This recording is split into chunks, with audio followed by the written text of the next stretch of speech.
Guy right here, he's an apartment maintenance man, and she lived in an apartment complex where he worked. He had a history of being aggressively flirtatious with women, and he had actually been sending her money. She didn't want it. He's aggressive with her, constantly in her face, very sexually abusive to her. Basically, he was stalking her.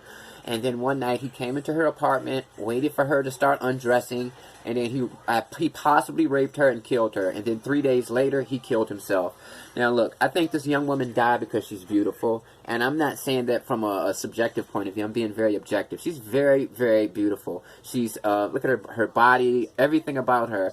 And that's why I'm saying that this is such a deadly thing, because if you've got young women in your family who are beautiful, they could be sexually harassed, targeted by weirdos, you know. And like I said, man, she had actually reported this guy for being very, very aggressive with her, and she said she actually told the apartment people that she feared for her life.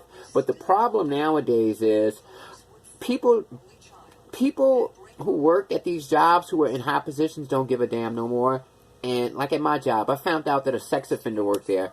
I seen this guy who worked there looking at these kids who had these little children. I work at a hotel. These little kids, they were doing aerobics and acrobatic stuff.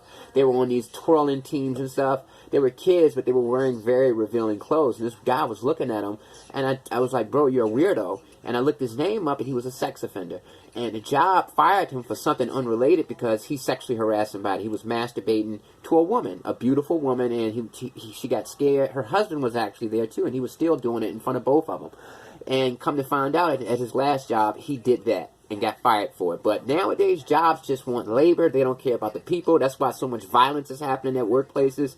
But that's a different subject. Like I said, this girl got killed because she's beautiful, and I've got young nieces that look like her. And I worry about this, man. That's why I think it's important that if you've got a young woman in your family who's beautiful, you've got to teach her some training techniques, because otherwise she's going to be she's going to be easy prey for these weirdos. You know, I mean, and I'm not trying to make it like beauty is. The beauty isn't the thing. The thing is, these girls look good, and guys want to. Some guys are weirdos, and their lives are in danger. So yeah, man, this is sad. Rest in peace to this young girl, man.